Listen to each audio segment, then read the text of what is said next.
Night and day, it rained the whole day till on Sunday. I'm waiting for a shining day. Might be singing, might be. Guys, welcome back to our vlog. It's happy weekend. This is the first vlog of the year ng weekend vlog natin. And kahapon, nag-flashback lang ako ng first Friday weekend date namin ni Sweetie. Medyo mabilisan lang kasi ang lamig sa labas at mas gusto namin umuwi at makapagpahinga. But today, Saturday, alam niyo naman yung weekend routine ko. Medyo tinanghali na naman ako ng gising kasi hindi ako nakatulog na naman ng maayos. I don't know, but it's okay. Kailangan practicein na natin yan bago tayo mag-work outside ulit. Maybe earliest this month or next month, diba?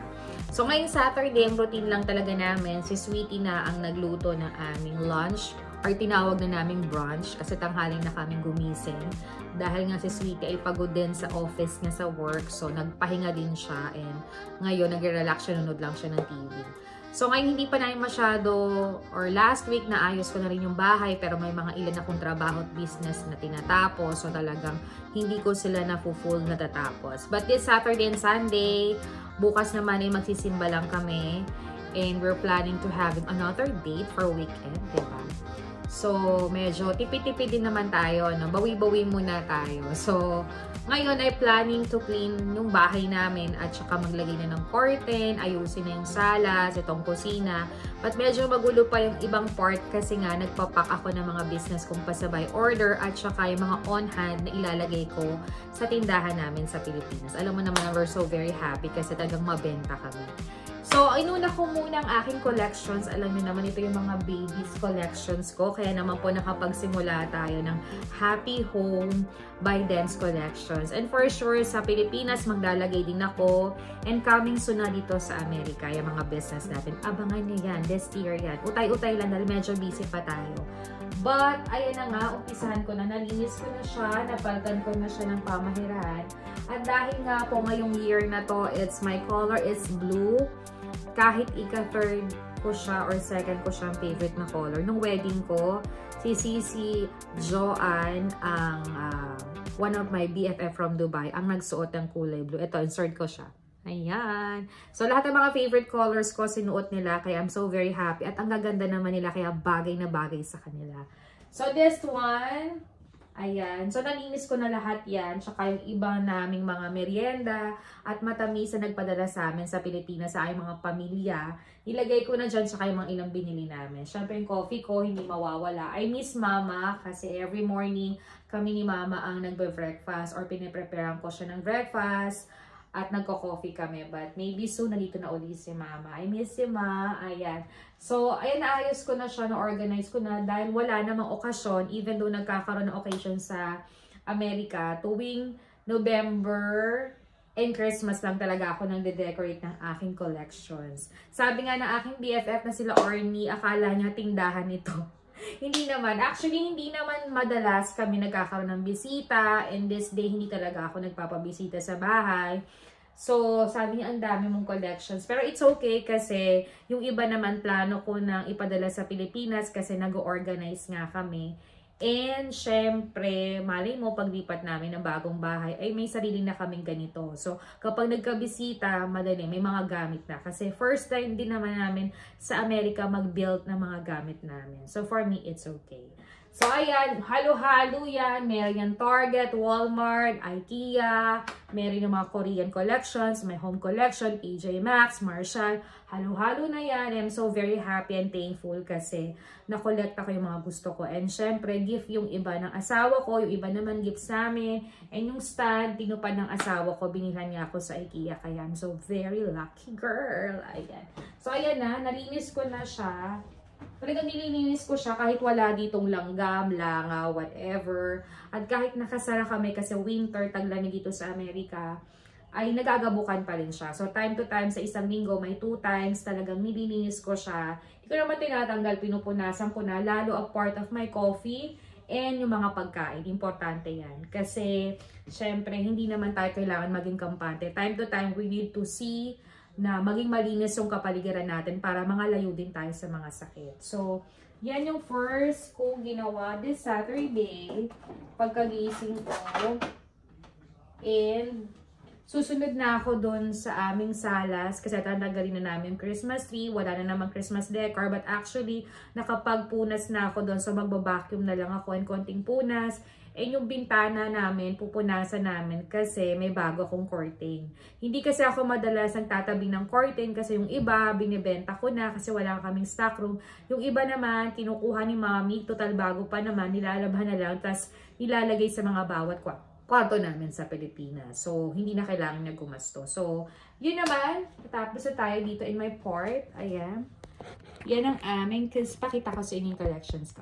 Ayan, ayos na lahat sila. Ayan, diba? Oh, very organized na siya. Diba? Nilinis ko na lahat yan. So, everything, it's under control na sobrang linis siya.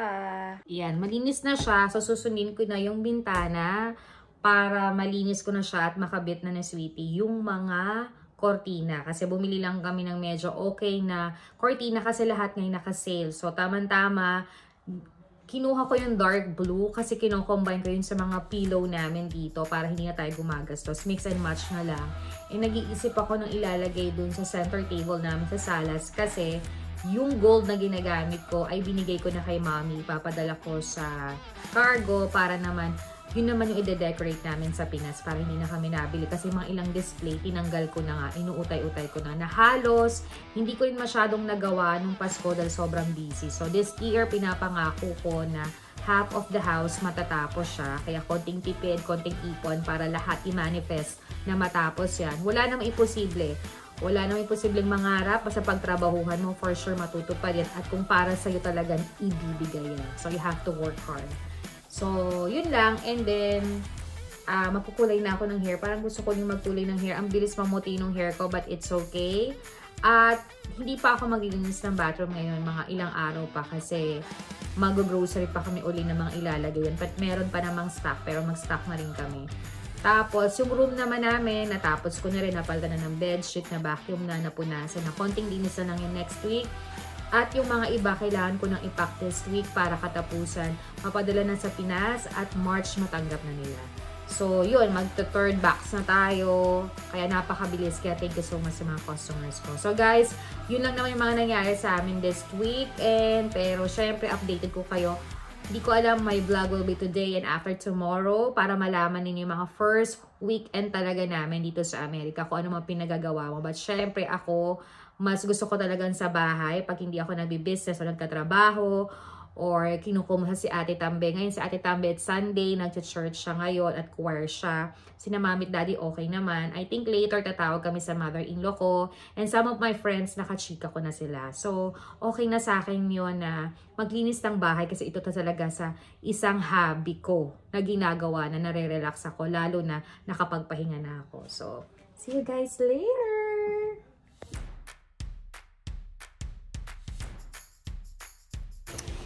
Guys, wala pa kaming ligo pero sobrang lamig.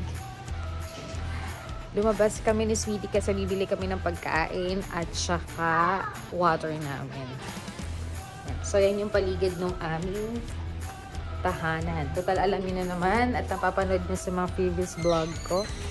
It's already 4:30, magpa-5 pa. Sobrang dilim na. Ganyan po pag winter dito. So, pagbalik ko, tuloy ako to reset na maglinis. After that, saka maliligo, fix the dinner, matutulog kasi tomorrow, mag-church na talaga kami. So, ayan, kunin mo na namin yung sweetie sa sakyan. So, see you guys later. I got to run for merienda. Run tayo. Guys, kababalik lang namin ng bahay. Bumili kami ng dinner, tapos bumili kami ng pinakita ko sa inyo turon at saka bilo-bilo. Okay naman, pero shoutout to my ninang and tita Hasmin na sobrang sarap mag-bilo-bilo. So ngayon, maglilinis na ako ng aming bintana. Napakaliit lang naman ng aming salas, kaya napakadaling i-fix and design. And dahil nga nabanggit ko kanina, duman kami ng Digis kahapon dahil ang daming sale. And for sure next time, mamimili naman ako ng mga paninda doon kapag okay na yung budget natin. So, Yung mga kortina kasi namin talaga halos binibenta ko siya or kinukuha talaga ni Mami kasi bago pa naman siya. Kasi pagkatanggal ko dyan, hindi ko na nilalabhan. Nirarap ko na lang ng maayos at pinapadala ko sa Pinas. Yung iba, pag alam naming ayaw ni Mami at hindi bagay sa mga rooms, pinamimigay nga. So, this time, my year color for the year ay kulay blue. Dark blue yung binili ko kasi para pag makapal yung iyong cortina sa window, lalo na winter ito sa Amerika, nakaka-protect yun sa bahay. Even though naka-heater naman yung buong bahay, so hindi ka nilalamig, just proper clothes ka naman, so okay din. Pero at least another protection yun para sa lamig. I combined the cream one. Yan, ganyan siya. So, total naman din kasi I have a pillow color blue and some of my pillowcase din na nag-order din ako sa Amazon. So, mini-mix and match ko na. Kasi some of my pillowcase, pagkalaba ko, binibenta ko din at saka hinihingi ni Mami. So, mini-mix and match na lang yan sa Pilipinas. Kasi nga, wala akong masyadong malaking cabinet. So, yung ibang makakapal na cortina lang tinitira ko, yun naman yung nilalagay namin sa kwarto. So, para hindi talaga kami nagasto. So, mix and match lang din talaga. So, hindi ako basta-basta naglalagay ng cortina. Gusto ko nililinis, binabacuum. Kasi kahit na nakasara yung bahay mo, kahit malamig, for sure may gabok pa rin yan. Kagaya nung ginawa ko sa kusina kanina. So, nung pagdating namin, medyo 50% nakapaglinis na kami. Pero ngayong Sabado, mas gusto namin linisin siya before we going back to work uli or mga ilang business namin. So guys, samahan nyo kaming maglinis ngayong Sabado, ngayong weekend. I know they have a second part for this one until tomorrow para at least Sabado at Linggo ng aming weekend reset ay makita ninyo kung anong normal na buhay talaga namin dito, diba? So, samahan nyo kami guys! Lingsa tayo!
Guys, welcome back to our vlog. It's already 10 o'clock. Ang dami na po namin nagawa at nakapag-dinner na rin kami, nakapagpahinga na rin kahit papano. Nakatawag na rin kami sa aming anak sa Pinas, kina mami at daddy at mga ilang friendship na sagot sa messenger. Ayan. So, yun lang po yung naging typical weekend namin or Saturday ngayong first 2025 namin dito sa Amerika.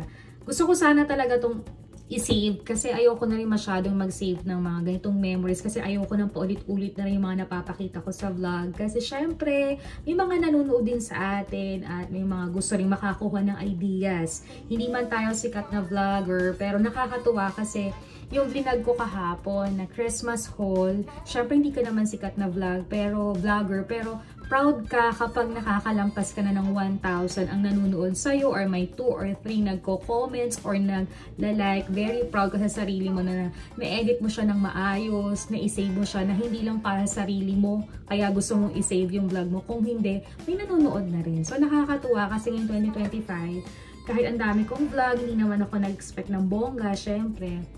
But kung makakita ka na may ads na, tapos mga 1,000 plus na iba na yung pakiramdam. Kaya thank you so much po talaga. Kaya naman this weekend naganahan ako, may share sa inyo ang first weekend vlog namin. And ito na may nagagawa ko na before. Pero syempre, dadalangan ko na rin kasi ayoko rin yung paulit-ulit or something ganun. Maganda rin yung may nasi-share din tayong something kahit nagsasave tayo ng memories, diba? So, sabi ko nga, itong vlog na to, magandang lesson din to kasi dahil first time kong maging Mrs. Tan at naikasal ako sa church na sobrang kilig and proud ako dyan. Kahit paulit-ulit ko pang sabihin yan, iba talaga kapag nakakasal ka sa church.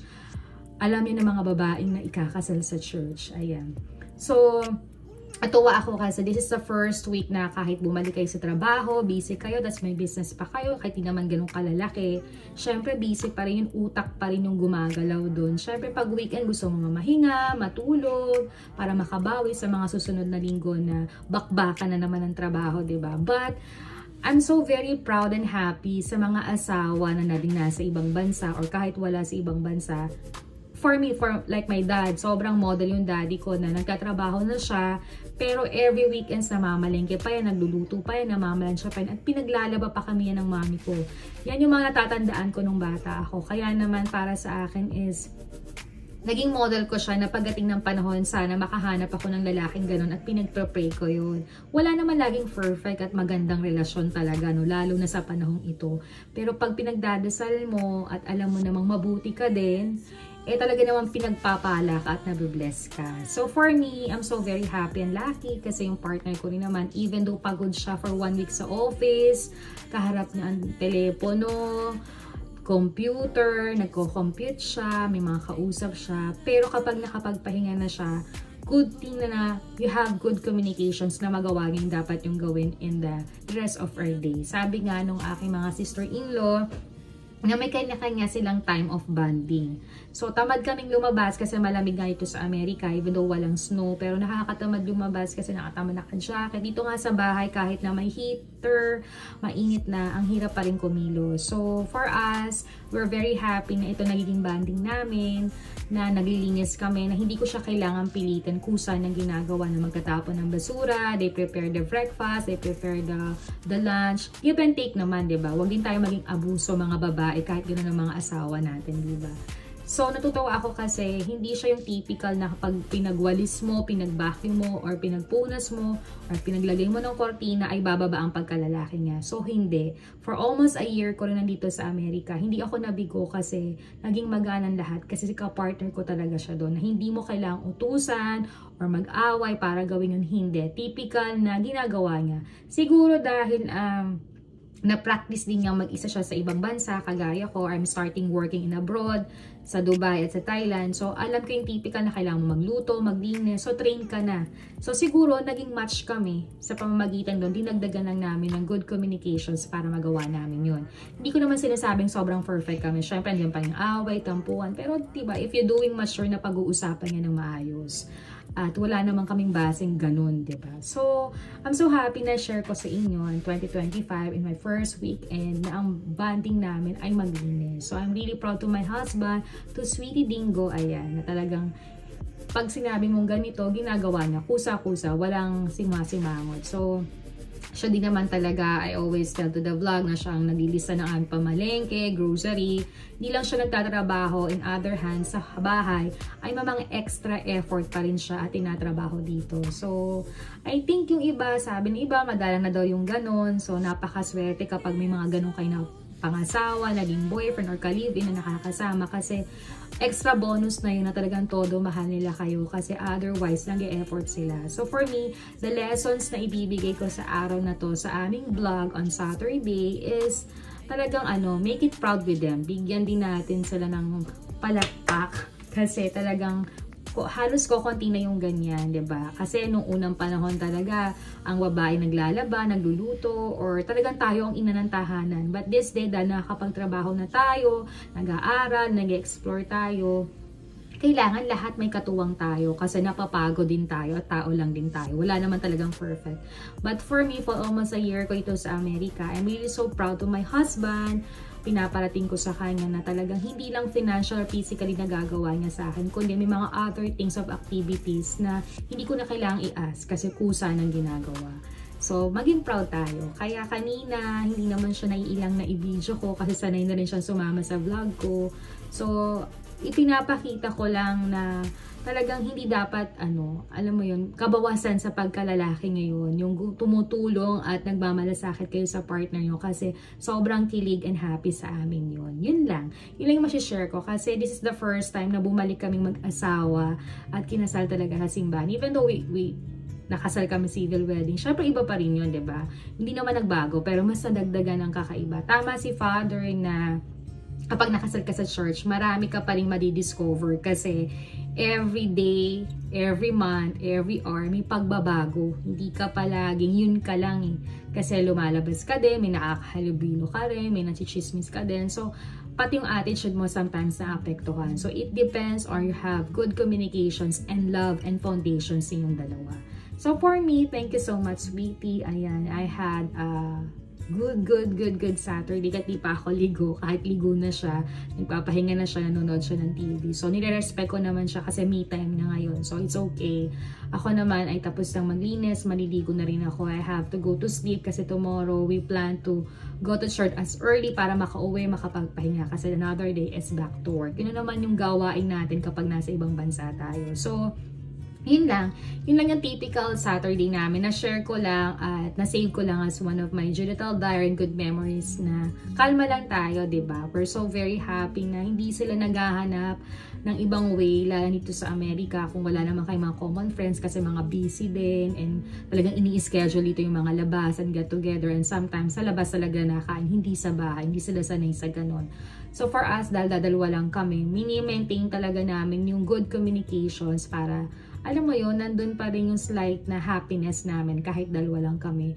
Shinare ko to at vinag ko lang to kasi nakakatuwa kasi talagang marami nang nagsasabi sa akin yung maasawa nila hindi ganun. But for me, pa nagkakwento sila sa akin, natutuwa sila at napaproud sila na ganun ang aking asawa. Sana hindi magbago. Lagi ko naman pinipray yun eh. So, nasa pag-uusap talaga yun, diba? Pag alam mo na may mood, alam mo mag-adjust, lalo na kapag kilala mo siya. Ayan. So, yun ang magiging share ko for lesson for this Saturday sa aking weekend vlog. Kasi gusto ko may mga napupulot kayong aral. Yung paulit-ulit yung binablog ko. And hindi lang naman ako nag-save ng memories para sa sarili ko. Alam ko may nanonood at nakikinig. And natutuwa ako kasi hindi naman ako ganong vlogger, pero kanina nakita ko nasa 1,000 plus na yung aking Christmas haul. Pero ibig sabihin, kahit small gift lang yon, ang meaning naman at lesson nun is i-appreciate natin yung mga tao nagpapahalaga at nagmamahal sa atin. Hindi man tayo perfect, nagkakaroon tayo ng pagkakamali, but for sure they always have a second chances for that. Yun nga lagi ang natutunan ko dun sa seminar namin. So, napakasaya ng pagpasok ng 2025 at pinagdadasal ko na tuloy-tuloy ito at ganun din sana sa inyo. So guys, I cut my vlog. I'm doing my another vlog tomorrow for Sunday. And sana ganun din ang mga partners ninyo. Kaya mahalin natin ang mga partners natin. Insert lang natin yung prayers, yung open communications, yung love and respect. syempre nandun yung honest din natin at saka syempre yung talagang enjoy lang natin yung meron tayo para sa ganun maging mas masayang relasyon natin, di ba? So guys, thank you for watching our vlog and I hope okay mga weekend sa inyo and God bless and see you again in my next vlog. Don't forget to like, to share, to comment and subscribe our channel. See you again in my weekend vlog. Maybe. Bye! Good night!